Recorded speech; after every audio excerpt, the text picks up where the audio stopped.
ಕಲಬುರಗಿ ಜಿಲ್ಲೆಯ ಕಮಲಾಪುರ ತಾಲೂಕಿನಲ್ಲಿ ಇರುವ ಕಮಲಾಪುರ ನಗರಕ್ಕೆ ಹೊಂದಿಕೊಂಡಿರುವ ಮೋಹನಂ ಮಂದಿರಂ ಮತ್ತು ಗಜಾನನ ಟೈರ್ ಆ್ಯಂಡ್ ಹೋಲ್ಡಿಂಗ್ ಕಂಪನಿಗೆ ಪರವಾನಗಿಯೇ ಇಲ್ಲ. ಈ ಪರವಾನಗಿ ಇಲ್ಲದೇ ಕೆಲಸ ಮಾಡ್ತಾ ಇದ್ದಾರೆ. ಪಟ್ಟಣ ಪಂಚಾಯತ್ನಿಂದ ಲೈಸೆನ್ಸ್ ತೆಗೆದುಕೊಂಡಿದ್ದು ಅದು ನವೀಕರಿಸಿಲ್ಲ, ಹೊಸದಾಗಿ ರಿನ್ಯೂವಲ್ ಮಾಡಿಲ್ಲ. ಆದರೂ ಕೂಡ ಹಳೆಯ ಪರವಾನಗಿಯ ಮೇಲೆಯೇ ಈ ಒಂದು ಕೆಲಸವನ್ನು ಮಾಡ್ತಾ ಇದ್ದಾರೆ. ಜನರಿಗೆ ತೊಂದರೆ ಆಗಿದ್ದರೂ ಕೂಡ ಅಲ್ಲಿನ ಅಧಿಕಾರಿಗಳು ಅವರನ್ನು ಕಟ್ಟಿ ಹಾಕುವುದರಲ್ಲಿ ಯಶಸ್ವಿ ಆಗ್ತಾ ಇಲ್ಲ.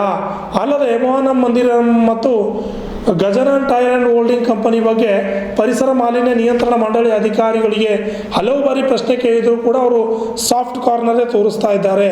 ಯಾಕಂದರೆ ಪರಿಸರ ಮಾಲಿನ್ಯ ನಿಯಂತ್ರಣ ಮಂಡಳಿಯವರು ಇವರ ತಾಳಕ್ಕೆ ಕುಣಿತಾ ಇದ್ದಾರಾ ಅಂತ ಮೇಲ್ನೋಟಕ್ಕೆ ಕಂಡು ಬರ್ತಾ ಇದೆ.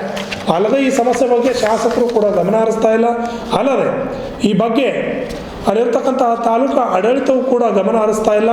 ಪಟ್ಟಣ ಪಂಚಾಯತ್ ಲೈಸೆನ್ಸ್ ಇದ್ದರೂ ಕೂಡ ಪರಿಸರ ಮಾಲಿನ್ಯ ನಿಯಂತ್ರಣ ಮಂಡಳಿಗೆ ಪತ್ರ ಬರೆದಿದೆ.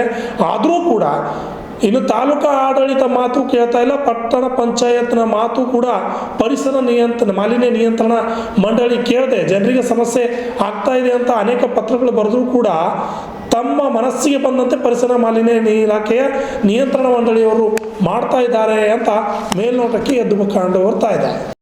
ಹೌದು, ಜನರ ಆರೋಗ್ಯದ ಮೇಲೆ ಗಂಭೀರವಾದ ಪರಿಣಾಮ ಬೀಳುತ್ತಿದ್ದರೂ ಕೂಡ ತಾಲೂಕು ಆಡಳಿತ ಮತ್ತು ಪಟ್ಟಣ ಪಂಚಾಯತ್ ಸುಮ್ಮನೆ ಯಾಕೆ ಕುಳಿತಿದೆ ಅಂತ ಪ್ರಶ್ನೆ ಮಾಡಿದಾಗ ತಾಲೂಕು ಆಡಳಿತ ಉತ್ತರಿಸಿದ್ದು ಮಾತ್ರ ಹೀಗೆ: ಈಗಾಗಲೇ ಹಲವು ಬಾರಿ ಪರಿಸರ ಮಾಲಿನ್ಯ ನಿಯಂತ್ರಣ ಮಂಡಳಿಗೆ ಪತ್ರ ಬರೆದಿದ್ದೇವೆ. ಈ ಕಂಪನಿಯಿಂದ ಸಾರ್ವಜನಿಕರಿಗೆ ಸಮಸ್ಯೆಯಾಗುತ್ತಿದೆ ಅಂತ ಅನೇಕ ಬಾರಿ ಮನವಿ ಮಾಡಿದರೂ ಕೂಡ ಇದರ ಬಗ್ಗೆ ಯಾವುದೂ ಸಮಸ್ಯೆ ಬಗ್ಗೆ ಪರಿಸರ ಮಾಲಿನ್ಯ ನಿಯಂತ್ರಣ ಮಂಡಳಿ ಗಮನಕ್ಕೆ ತೆಗೆದುಕೊಳ್ಳುತ್ತಿಲ್ಲ. ಅಲ್ಲದೆ ಅವರು ಹೇಳಿದ ಕೂಡಲೇ ನಾವು ಕಂಪನಿಯನ್ನು ಬಂದ್ ಮಾಡುತ್ತೇವೆ ಅಂತ ತಾಲೂಕು ಆಡಳಿತ ಮತ್ತು ಪಟ್ಟಣ ಪಂಚಾಯತ್ ತಿಳಿಸಿದೆ. ಏನು ಪರಿಸರ ಮಾಲಿನ್ಯ ನಿಯಂತ್ರಣ ಮಂಡಳಿ ಅಂತೂ ಕಣ್ಣಿದ್ದು ಕುರುಡರಂತೆ ವರ್ತನೆ ಮಾಡುತ್ತಿದೆ. ಮುಂದಿನ ಜೂನ್ 30ಕ್ಕೆ ಇದರ ಅವಧಿ ಮುಕ್ತಾಯಗೊಳ್ಳಲಿದ್ದು ಮುಂದಿನ ದಿನದಲ್ಲಿ ಈ ಕಂಪನಿಗೆ ಯಾವುದೇ ರೀತಿಯಾದ ಪರ್ಮಿಷನ್ ನೀಡಬಾರದು. ಅಲ್ಲದೆ ಪಟ್ಟಣ ಪಂಚಾಯತ್ನಲ್ಲಿ ಲೈಸೆನ್ಸ್ ತೆಗೆದುಕೊಳ್ಳದೆ ಈ ಕಂಪನಿ ನಡೆಸುತ್ತಿರುವುದು ಗಮನಕ್ಕೆ ಬಂದಿದ್ದು ಕಂಪನಿಯನ್ನು ತಕ್ಷಣವೇ ಬಂದ್ ಮಾಡಬೇಕು ಎಂಬುದೇ ನಮ್ಮ RJ32 ಕನ್ನಡ ಟಿವಿಯ ಉದ್ದೇಶವಾಗಿದೆ. Bureau report, RJ32 Kannada news, Kamalapur. ಇದಾಗಿತ್ತು ಇವತ್ತಿನ RJ32 ಕನ್ನಡ ನ್ಯೂಸ್. ನೈಜ ನಿಖರ ಸುದ್ದಿಗಾಗಿ ನೋಡ್ತಾ ಇರಿ RJ32 ಕನ್ನಡ ಟಿವಿ. ನಮಸ್ಕಾರ.